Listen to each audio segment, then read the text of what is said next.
하나님 아버지, 주의 사랑하는 성도들과 이제 말씀 나누려 합니다. 주의 성령께서 이 자리에 꼭 함께하여 주시기를 예수님 이름으로 기도합니다. 아멘. 그 설교 제목이 굉장히 난해하죠, 그렇죠? 네, 고심하다가 이렇게 했는데 저희 집사람도 깜짝 놀라더라고요. 이게 뭐 하는 거냐고. 뭐 하는지 이제 두고 보면 됩니다. 자, 이제 문제 드리도록 하겠습니다. 문제는 총 3문제고요. 제가 봤을 때 이 문제를 출제하고 나서 이거는 거의 수능 수준의 보컬 문제다, 이런 생각이 들었습니다. 그래서 여러분, 문제는 동일하고 약간 구체적인 세부 내용이 조금씩 달라집니다. 총 3문제예요. 자, 문제 드리도록 하겠습니다. 다음 서술된 내용에 합당한 이음절의 단어는 무엇일까요? 힌트를 드리도록 하겠습니다. 이 힌트는 여러분의 마음속에서만 되뇌이고 입으로 대답하지 않으셔도 됩니다. 힌트는 이렇습니다. 자, 이제 문제 나갑니다. 첫 번째 문제. 덕이 있는 훌륭한 스님.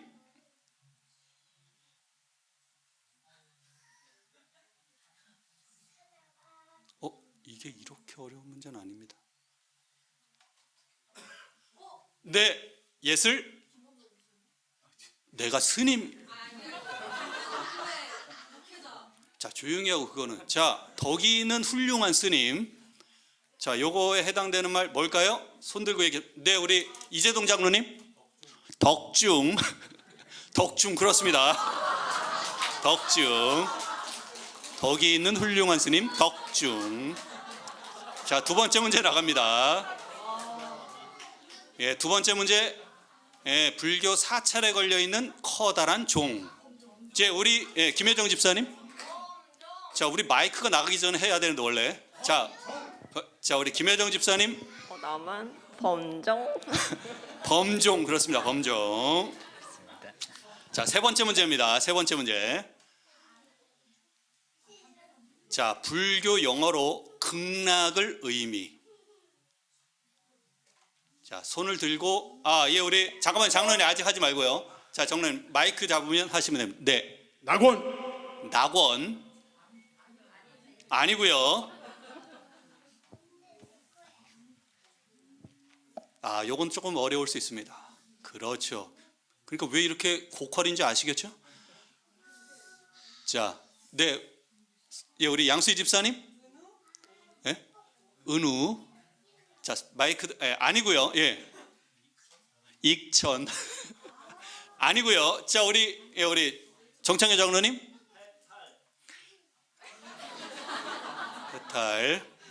해탈. 아니고요. 자, 우리 힌트를 잘 보시면 됩니다. 힌트를 통하여. 자, 우리 임수명 장로님. 자, 마이크 대고 하겠습니다. 마이크 대고. 임순명 장로님. 선소, 그렇습니다.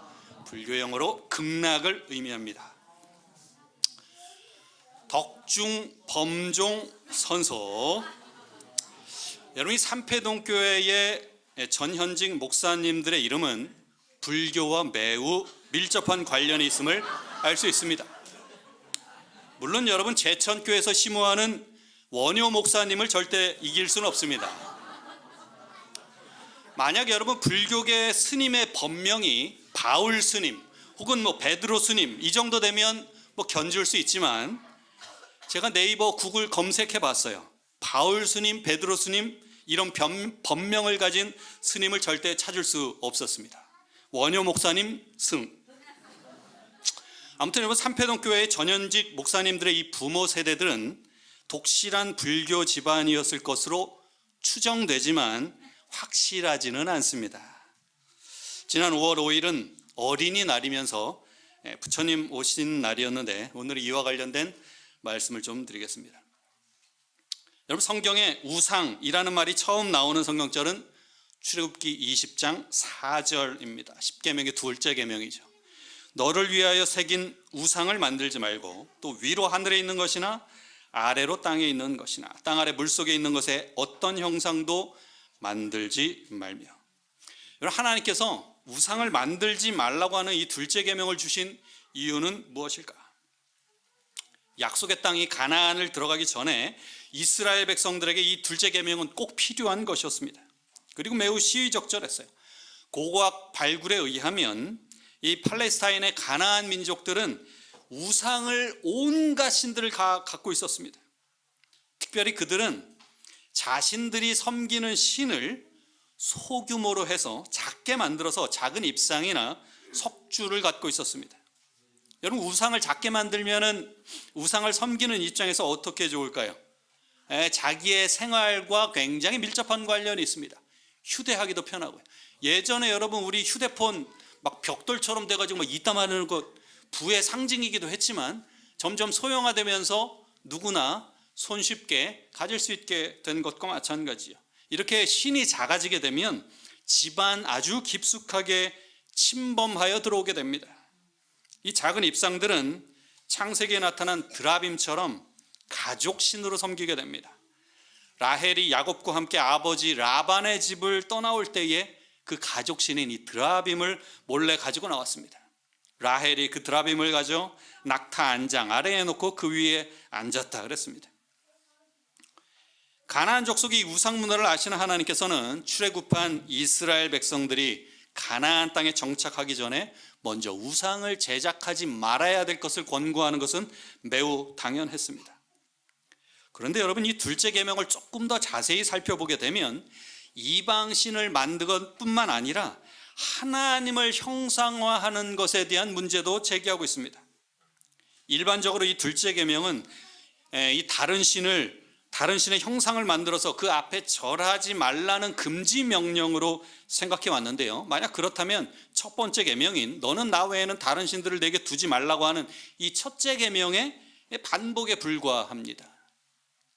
이 둘째 계명은 거짓 신들을 경배하는 것에 대한 금지를 내포하고 있기도 하지만 하나님을 형상화하지 말라는 의미가 더 강하게 포함되어 있습니다. 이 동일한 내용이 신명기 5장 8절에도 나옵니다. 너를 위하여 새긴 우상을 만들지 말라고 합니다.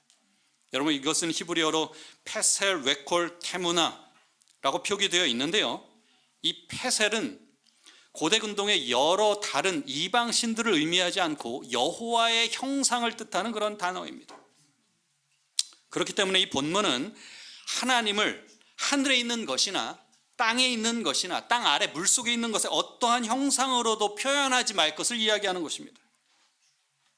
그래서 이 본문의 내용은 문맥적으로 보거나 어원적으로 보더라도 다른 종교의 우상신을 만들어 섬기는 것 금지하는 명령임과 동시에 하나님을 가시적으로 형상화하려는 인간의 노력을 금지하는 것으로 볼 수 있습니다.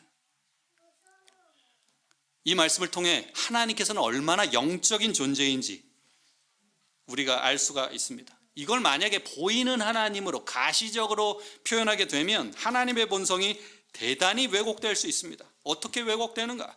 첫 번째는 하나님의 영광을 제한합니다.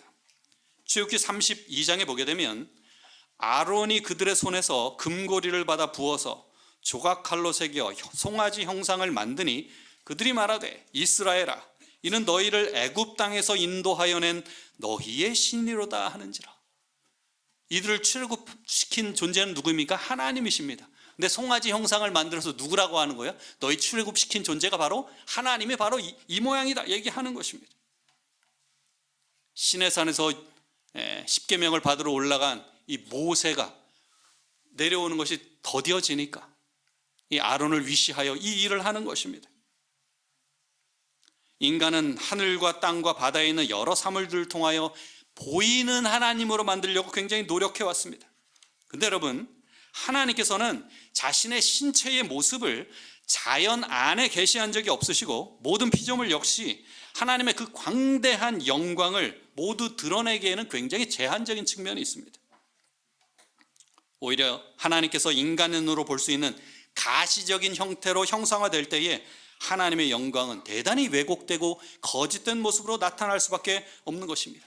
그래서 이 하나님을 형상화하려는 이 시도는 그 의도가 무엇이든지 간에 선한 의도든 악한 의도든 관계없이 그것이 대단히 불경스러운 일입니다.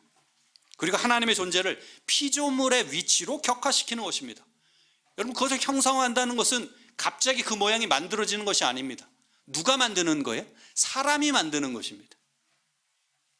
그래서 바울은 하나님이 다른 피조물의 형상으로 형태화되는 것을 하나님의 영광이 썩어질 금수와 버러지의 형상으로 격화되는 일이라고 로마서 1장에 이야기합니다. 이는 하나님을 알만한 것이 그들 속에 보임이라. 하나님께서 이를 그들에게 보이셨느니라. 창세로부터 그의 보이지 아니하는 것들, 곧 그의 영원하신 능력과 신성이 그가 만드신 만물에 분명히 보여 알려졌나니 그러므로 그들이 핑계하지 못할지니라. 숭배의 대상으로 이 만물을 창조하신 것은 아니지만 그분의 능력은 충분히 이 주변에 보이는 천연계를 통하여 너무나 분명히 알 수 있습니다. 그럼에도 불구하고 핑계댈 수 없지만 하나님을 알되 하나님을 영화롭게도 아니하며 감사하지도 아니하고 오히려 그 생각이 허망하여지며 미련한 마음이 어두워졌나니 스스로 지혜 있다 하나 어리석게 되어 썩어지지 아니하는 하나님의 영광을 썩어질 사람과 새와 짐승과 기어다니는 동물 모양의 우상으로 바꾸었느니라. 이것은 보이지 않는 하나님의 영광을 가리울 뿐만 아니라 그 행동 이면에는 하나님을 거부하려는 속성이 숨어 있습니다. 그리고 형상화하는 두 번째의 문제는 우상 숭배에 빠지게 합니다. 인간이 하나님의 형상을 만들어 놓고 그 속에서 하나님을 발견하고자 할 때 그 형상은 곧 예배의 대상이 됩니다. 인간은 형상 그 자체에 어떤 의미를 부여하게 되고 지각이 점점 무감각해져서 마침내는 그 형상 자체가 무슨 신적 능력을 소유하고 있는 것처럼 착각하게 됩니다. 그래서 인간이 그 형상을 다른 이방 신으로 간주하지 않고 하나님이다 라고 생각을 할지라도 그것을 예배하기 위하여 그 앞에 무릎 꿇고 경배하게 될 때에 그것은 이미 하나님의 자리를 대신하게 하는 것입니다. 그래서 우상이란 인간의 이기심과 잘못된 이 종교의 심성이 결합하여 만들어진 산물이에요. 그래서 하나님의 무한하신 신적 속성이 인간의 시각에 의하여 제한되는 것입니다. 그래서 하나님께서 뭐라 말씀하시는가 하면 십계명 선포하신 다음에 그 같은 장 23절에 보게 되면 너희는 나를 비겨서 은으로나 금으로나 너희를 위하여 신상을 만들지 말라 그랬습니다. 십계명 내용 쭉 열거한 다음에 또 이것도 혹시 까먹을까 봐 또 이야기하는 거예요. 내 모양이겠거니 하면서 만들지 말라는 것입니다. 25절에 보면요 더 구체적으로 심도 있는 이야기를 합니다. 내가 내게 돌로 제단을 쌓거든 예배하는 행위죠. 다듬은 돌로 쌓지 말라. 내가 정으로 그것을 쪼면 부정하게 함이니라. 하나님께 돌로 제단을 쌓을 때에 결코 다듬은 돌 사용하지 말라는 것입니다. 그 이유는 인간의 수고와 노력이 거기에 더하여지게 되면 깔끔하게 다듬어진 그 제단이 오히려 예배의 대상이 된다는 것입니다. 그럴 가능성이 있기 때문에 원천적으로 차단하는 거예요. 여러분 이 다듬지 않은 돌로 제단을 쌓으라는 이 명령은 우리가 주님 안에서 의롭게 되고 구원받는 원리와 맥을 같이 합니다. 여러분 우리가 구원받기 위하여 뭔가 노력할 게 있습니까? 그럼 안식일 안 지켜도 돼요? 지켜야 돼요? 설교 듣는 분들 다 어디 가셨나? 여러분 목사와 복음교역자에게 보내는 거면 456페이지에 믿음으로 말미암는 칭의란 무엇인가? 어떻게 의롭게 되는가? 이것은 인간의 영광을 티끌 속에 내던지고 뭔가 어떤 행위를 해가지고 뭔가 재단 딱 해가지고 이거 티끌 속에 내던지라는 것입니다. 인간이 스스로의 힘으로는 할 수 없는 것을 인간을 위해 행하시는 하나님의 역사가 바로 의롭게 되는 것입니다. 그분께서 다 하신 것을 내가 받아들이는 거예요. 에베소 2장에 잘 아는 말씀이죠. 너희는 그 은혜에 의하여, 우리 함께 읽어보겠습니다. 시작.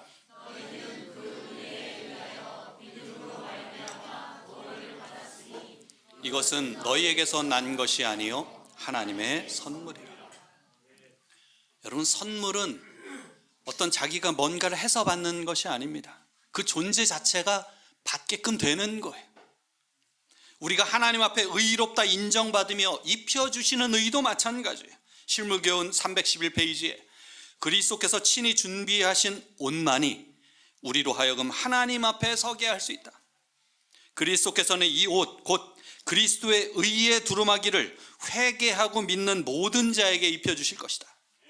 하늘 배틀로 짠 이 두루마기에는, 인간의 배틀이 아니에요, 하늘 배틀로 짠 이 두루마기에는 사람이 만든 실은 한 올도 섞이지 않았다. 여러분, 우리가 하나님을 위하여 뭔가 하는 것, 이것은 내세울 만한 것이 아무것도 없는 것입니다. 하나도 구원받는 데 전혀. 인성으로 나타나신 그리스도께서는 완전한 품성을 나타내셨고 이 품성을 우리에게 나눠주신다. 그래서 여러분, 하나님을 형상화시키는 일이 하나님의 본질적인 그 속성을 깨뜨리는 것일 뿐만 아니라 새로운 우상 종교의 시작이라는 것을 알 수가 있습니다. 그리고 세 번째는 하나님을 형상화할 때에 그릇된 신개념을 갖게 합니다. 이 조각물이나 어떤 우상이나 어떤 형태를 만들게 되면 하나님을 먼저 거짓된 개념으로 전달해요. 그래서 거기에 딱 이렇게 고착화됩니다. 인간들이 하나님을 피조물의 수준으로 끌어내려서 합당치 않게 묘사하고 그 형상 자체가 하나님의 참된 형상에 관한 사고하는 것을 방해합니다. 또 하나님을 나타내는 이 형상들은 삼위일체이신 이 하나님의 존재를 왜곡된 개념으로 전달해서 하나님께 대한 그릇된 신관을 갖게 합니다. 이걸 요약하면 10계명의 두 번째 계명, 하나님을 형상화하려는 것에 대한 금지는 하나님의 영광을 제한하려는 인간의 그릇된 시도를 막는 것입니다. 더 나아가 우상 숭배에 빠지지 않게 하고, 더 나아가서 인간으로 하여금 올바른 신관을 갖게 하려는 하나님의 의도가 담겨져 있습니다. 이러한 사실로 볼 때 하나님께서는 결단코 가시적으로 표현될 수 없는 불가견적인 존재임을 우리가 알 수가 있습니다. 이제 우리의 시야를 조금 더 넓혀보도록 하겠습니다. 여러분, 오늘날에도 여전히 우상 숭배가 이루어지고 있습니까? 예, 그렇습니다. 우상 숭배를 어떻게 좀 더 쉽게 정의할 수 있을까? 하나님보다 더 사랑하거나 더 신뢰하거나 더 갈망하는 그 어떤 것이 바로 우상 숭배입니다. 대단히 포괄적이죠. 우리가 예수님을 사랑하고 신뢰한다고 하더라도 그분이 금하신 것을 갈망하거나 혹은 예수님보다 더 갈망하는 것이 있다면 이것은 우상 숭배입니다.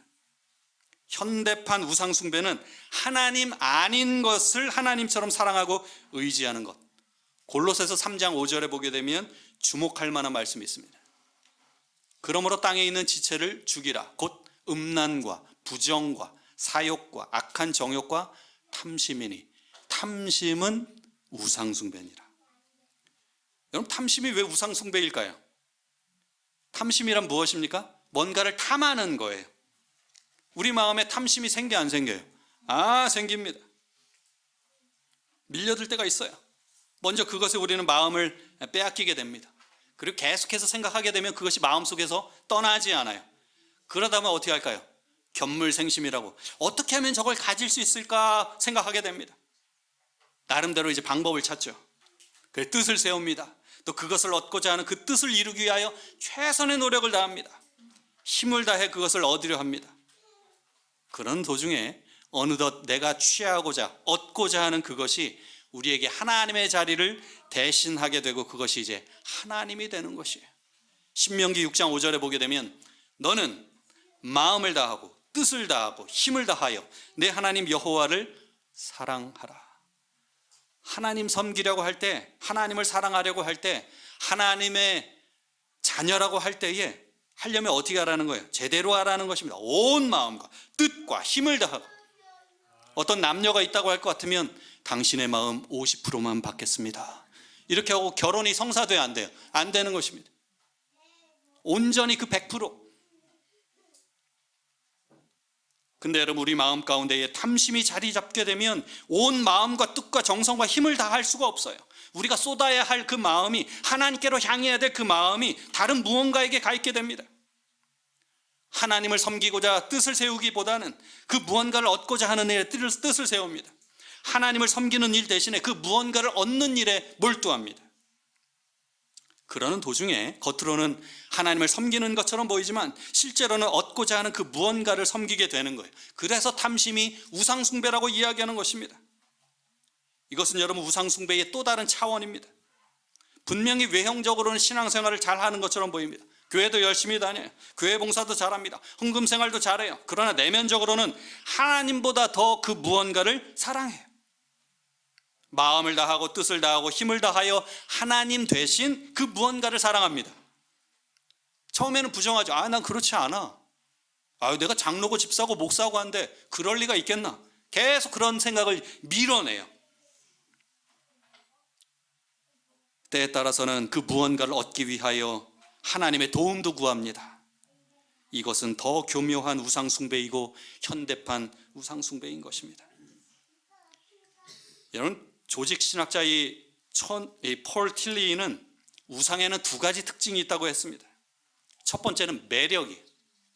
그것이 우상이 되려면 누군가의 눈에 콩깍지를 씌울 정도로 그 마음을 잡아끄는 매력이 있어야 한다는 것입니다. 다른 하나는 힘입니다. 그거 우상이 되려면 누군가의 인생에 거역하기 힘든, 반기를 들 수 없는 그 힘이 있어야 된다는 것입니다. 여러분, 오늘날 무엇이 매력적이고 어떤 것이 힘이 있습니까? 저를 생각해 봤어요. 나는 무엇 때문에 뭔가 이렇게 갈등이 있었던 적이 있는가? 제가 결혼 초기에 저희 집사람하고 결혼했을 때, 그렇죠, 집사람하고 결혼했죠. 근데 여러분, 초반에 좀 갈등이 뭐였는가 하면 그 박찬호 경기였습니다. 이 박찬호 경기는 제가 잠이 그때 되게 이제 많은 편이었는데 박찬호 경기를 보기 위해서는 그 새벽에 일어나서 그거 보는 것입니다.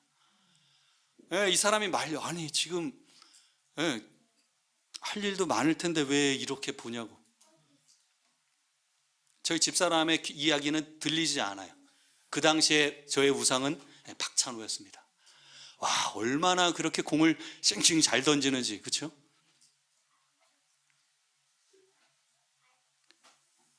그 경기 스케줄을 이제 꿰고 있는 것입니다.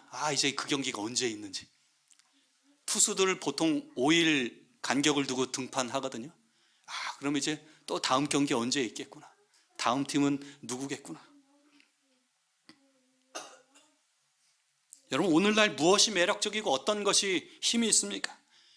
여러분의 마음을 끄는 것 무엇이 있습니까? 요즘 사람들 무엇에 열광합니까? 여러분, 제가 초등학교에 6년 교목으로 있을 때에 아이들 목사님 설교 들으면서, 물론 제가 열광하게끔 만들면서 레모나 뿌리고 하니까 그렇게 하기도 하지만, 가수나 스포츠 스타에 열광합니다. 우상처럼 섬겨요. 아주머니들은 젊은 트로트 가수를 우상처럼 받듭니다. 이 사람들 다 여러분 이름 알죠?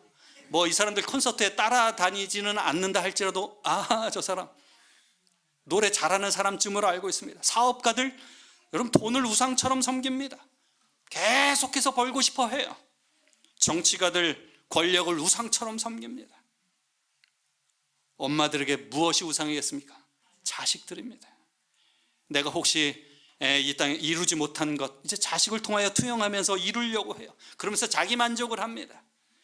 모든 관심을 그것에 집중하는 것입니다. 연예인의, 가수의, 돈의, 권력의, 자식의. 인정하기 어렵더라도 이 모든 것이 현대판 우상숭배입니다. 이제 사실들을 나열했으니까, 그렇다면 이 우상숭배 어떻게 피할 것인가? 첫 번째, 알아야 합니다. 제대로 섬겨야 될 그 대상을 알아야 되는 거예요. 그러므로 우리가 여호와를 알자, 힘써 여호와를 알자. 한번 크게 읽어보겠습니다. 시작. 그러므로 우리가 여호와를 알자, 힘써 여호와를 알자. 여러분, 호세아 5장에 보게 되면 그 우상숭배에 대한 이야기를 나열해 놓습니다.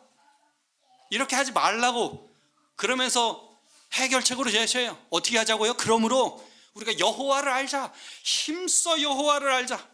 그냥 대충 알자는 거 아니에요. 제대로 알아보라는 것입니다. 사람들이 우상을 숭배하게 된 것은 한마디로 그 하나님을 제대로 모르기 때문입니다. 참 하나님이 누구신지 모르기 때문에, 경험해 보지 못했기 때문에 하나님 아닌 것을 하나님처럼 섬기는 것입니다. 여러분, 사도 바울은 유대교가 가르쳐주는 교리가 참된 것인 줄 알고 그렇게 예수 믿는 사람 핍박하며 다녔습니다. 그러다가 어느 집사까지 죽여요? 스데반 집사까지. 율법 종교라는 그 틀 속에 왜곡된 하나님의 모습을 진짜 하나님으로 착각하면서 그렇게 살았습니다. 동굴에 갇힌 거죠.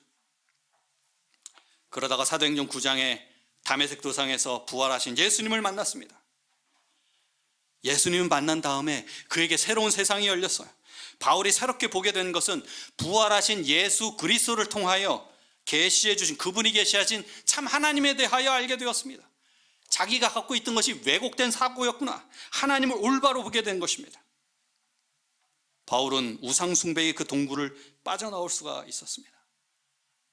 그렇습니다. 여러분, 우상숭배를 피하려면 우리가 알아야 돼요. 하나님을 제대로 알아야 합니다.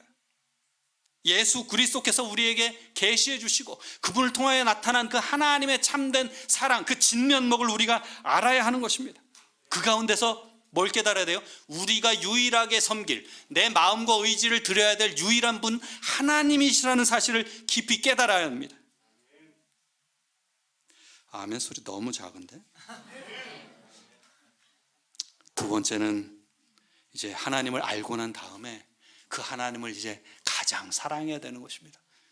이제 변명할 수 있어요. 내가 하나님 잘 몰랐기 때문에. 1번 솔루션 뭐였어요? 하나님을 이제 알아야 되는 것입니다. 제대로 알고 난 다음에 이제 그 하나님을 정말 사랑하게 되는 거예요. 하나님을 가장 사랑하게 되면 다른 것들은 이제 부차적인 것이 됩니다. 우리가 우상숭배를 하게 되는 것은 하나님보다 더 사랑하는 것이 생겼기 때문입니다. 우리가 왜 자식에 왜 목숨 걸어요? 왜 이 자식이 잘 됐으면 좋겠어요? 물론 자식이 못되길 바라는 부모는 없습니다. 이 자식의 미래를 참 좋으신 하나님께 이제 맡기게 되는 것이 이제 우상숭배를 경험하지 않는 교우의 모습입니다. 그 미래를 누구에게까지 맡기는 거예요? 하나님께 맡기는 거예요. 하나님에 대해서 알게 되었기 때문에, 그 하나님을 가장 사랑하기 때문에 내가 사랑하는 그 자녀의 미래도 그분께 맡기는 거예요. 우리가 우상을 숭배하게 되는 것은 하나님보다 더 사랑하는 것이 생겼기 때문입니다. 1순위, 2순위, 3순위로 밀렸기 때문이. 여러분, 창세기 22장을 보면 하나님께서 아브라함에게 아들 이삭을 번제로 드리라고 합니다. 충돌하는 지점은 무수히 많았습니다. 우리가 다 아시죠? 가장 큰 문제점은 뭐였는가 하면 그 이전까지 아브라함의 삶은 하나님을 가장 사랑하지 않았어요. 창세기 12장부터 갈대아 우르를 떠났습니다. 하나님의 말씀에 순종했어요. 근데 여전히 그는 하나님을 가장 사랑하지 않았어요. 자기 목숨을 가장 사랑했고, 자기 아내를 가장 사랑했고, 이제 지금은 이삭을 자기 생명보다 더 사랑하고 있었습니다. 이삭은 아브라함이 100세에 낳은 유일한 족자입니다. 자기의 대를 이을 유일한 상속자이고 하나님께서 주신 약속의 아들이었습니다. 자기는 이제 살 만큼 살았기 때문에 이 아들을 위해서 죽을 수도 있을 정도로 이 아들을 사랑했습니다. 아브라함이 당시에 그 하루를 살아가는 것도 이 아들을 볼 수 있기 때문이었고, 이 아들을 위해서 뭔가를 할 수 있기 때문에 그의 마음 가운데 이 하루하루가 즐거웠습니다. 자라나는 모습 보면서 그 생각이 드는 거예요. 이 아들의 후세대들이 하나님께서 약속하신 그 미래가 되는 거구나. 근데 하나님께서 이 이삭을 번제로 바치라고 명하십니다. 어떻게 이렇게 말도 안 되는 명령을 내릴 수가 있나요? 아브라함이, 하나님, 아들 대신 제가 제물이 되면 안 될까요? 이렇게 물어볼 수도 있었을 것입니다. 이건 아니지 않나요? 근데 아브라함은 결국에는 묵묵히 순종했습니다. 왜 그랬을까요? 아무리 이삭이 생명처럼 소중해도, 자기 생명처럼 소중해도 하나님보다 더 사랑할 수 없었기 때문입니다. 자칫 이삭이 아브라함에게 우상이 될 수도 있었습니다. 그 생각을 자꾸 밀어내는 거예요. 아브라함은 단호하게 물리쳤습니다. 그렇습니다. 여러분, 자식이 귀하고 남편이 사랑스럽고 아내가 사랑스러워도 하나님보다 더 사랑해서는 안 됩니다. 나보다 더 사랑할 수는 있어도 하나님보다 더 사랑해서는 안 됩니다. 여러분이 경영하는 사업이 소중하고 학문이 소중하고 인기가 소중하고 명예가 소중해도 하나님보다 더 사랑해서는 안 됩니다. 그것들이 현대판 우상이 될 수 있기 때문입니다. 우상을 피하는 방법 세 번째. 첫 번째는 하나님을 힘써 알라 그랬죠. 그 하나님을 가장 사랑하라 그랬습니다. 이제 그분 안에 거하는 것입니다. 요한일서 5장 21절에 보게 되면, 자녀들아 너희 자신을 지켜 우상에게서 멀리하라. 여러분, 이 성경절은 요한일서의 마지막 성경절입니다. 너희 자신을 지켜 우상에게서 멀리하라. 그 방법이 바로 앞절에 나옵니다. 우리가 참된 자 곧 그의 아들 예수 그리스도 안에 있는 것이니 그는 참 하나님이시요 영생이시라. 여러분, 우리가 예수님 안에 온전히 거하게 될 때에 우리는 우상으로부터 우리 자신을 안전하게 지킬 수 있습니다. 우상이 자리할 틈이 없게 되는 것이요, 예수님이 내 삶의 유일한 주인이 될 때에 우상은 우리의 삶을 결단코 침범할 수 없게 됩니다. 큰 우상이든 작은 우상이든 눈에 보이든 보이지 않든 그것과 상관없이 예수님이 내 마음 안에 거하시게 되면 그분이 세시고 그분이 강하시기 때문에 결코 그것이 자리 차지할 수 없는 것이에요. 이제 솔루션 마지막 네 번째입니다. 안식일을 신실하게 지키는 것입니다. 약간 상관이 없는 것처럼 보입니다. 여러분, 인류가 에덴 동산에서 가져온 두 제도가 있습니다. 인류에게 큰 축복이 되는 제도이죠. 하나님께서 아담과 하와가 타락하기 전 범죄 이전에 주셨던 제도이니까 얼마나 우리에게 유익하겠습니까? 인류가 에덴 동산에서 가져온 두 가지 제도, 바로 결혼 제도와 안식일 제도입니다. 특별히 여러분, 이 안식일 제도는 창조의 기념일로서 이 소중한 안식일을 지킴으로 이 땅의 주인이 누구이신지, 내 삶의 주인이 누구이신지, 이 온 세상을 창조하신 분이 누구이신지 그 하나님이심을 우리가 분명히 알게 되는 것이 바로 안식일입니다. 기본결의 349페이지에 보면 창조의 기념일로서 안식일 준수는 우상 숭배에 대한 해독제이다. 하나님께서 하늘과 땅을 창조하셨음을 우리에게 상기시키심으로써 그것은 그분을 모든 신들과 구별한다. 그러므로 안식일을 지키는 것은 참 하나님께 대한 우리의 충성의 표, 우리가 창조주와 왕으로서의 그분의 주권을 인정하는 표가 된다. 여러분, 이 안식일은 우상숭배의 해독제, 우상숭배라는 것이 우리를 콱 물어서 그 독이 퍼져 있을 때에 우리가 안식일을 지키게 되면 이것에 대한 해결책이 되는 것입니다. 자서전 96페이지에 보면 지구의 기초가 놓일 그때에 안식일의 기초도 놓였다. 창조될 때에 주신 것이죠. 만일 참 안식일이 잘 준수되었다면 불신자나 무신론자는 없었을 것을 나는 보았다. 안식일의 준수는 이 세상을 우상숭배에 빠지지 않도록 보호하였을 것이다. 반대로 이야기하면 안식일을 준수하게 될 때에 우리는 우상숭배에 빠지지 않게 될 것을 이야기합니다. 창조주 하나님에 대하여 우리의 주권을 인정하고 그분께 내 삶을 온전히 맡기게 되면 더 이상 우상이 우리의 삶 가운데에 접근하지 못하게 되는 거예요. 여러분, 하나님의 택하신 민족 이스라엘 민족의 가장 큰 문제는 그 주변에 있던 블레셋이나 아수르나 바벨론 같은 강대국들이 아니었습니다. 그들의 가장 큰 문제는 우상숭배였습니다. 그래서 하나님께서는 이 선지자들을 통하여 반복적으로 우상숭배를 지적하셨습니다. 오죽했으면 십계명에 딱 박아놨겠습니까? 이사야는 이스라엘이 하나님을 알지 못하고 책망했습니다. 예레미야는 더욱 날카롭게 이 점을 강조했어요. 에스겔도 같은 점을 강조했습니다. 호세아는 우상숭배의 끔찍함, 하나님께서 어떻게든 당신의 백성을 구원하기 위하여 애쓰는 모습을 보여줍니다. 아모스, 요나, 미가 역시 우상숭배를 강하게 비판했습니다. 애석하게도 이스라엘은 우상숭배 때문에 멸망하였습니다. 역사는 반복되고 있습니다. 그리고 역사는 반복될 것입니다. 여러분, 결국 마지막 시대의 쟁점은 하나님의 자리를 대신한 우상숭배와의 싸움이 될 것입니다. 유형무형의 우상과의 싸움이 결국에는 대쟁투의 쟁점이 될 것입니다. 결국 이것은 여러분 경배의 문제입니다. 그래서 첫째 천사의 기별이 우리에게 주어졌죠. 크게 읽어보겠습니다. 시작. 음성으로 이르되 하나님을 두려워하며 그에게 영광을 돌리라.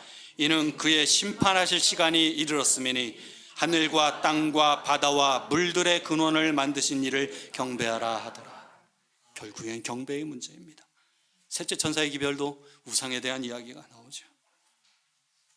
대쟁투의 쟁점, 누구를 온전히 경배할 것인가?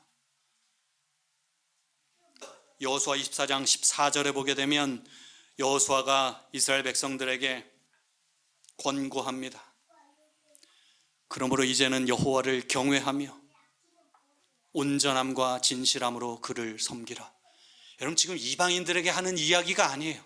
이 듣는 대상 누굽니까?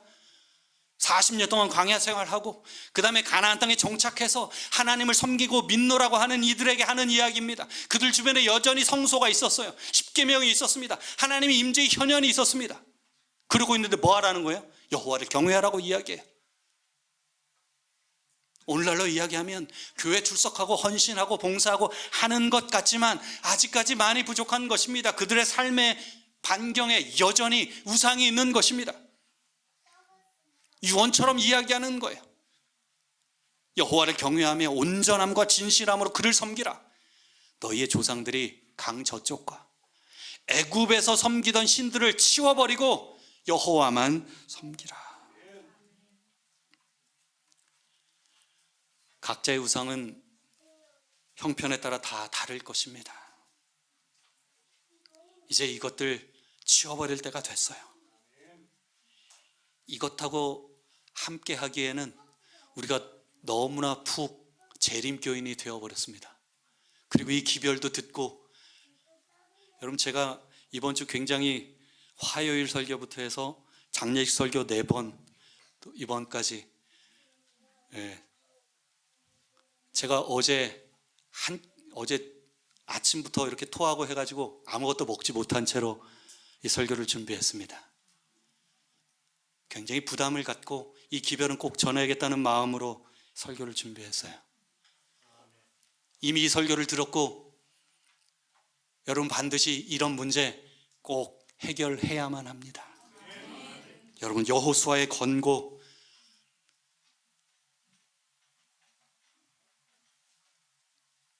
그냥 귓등으로 들고 듣고 넘기시겠습니까?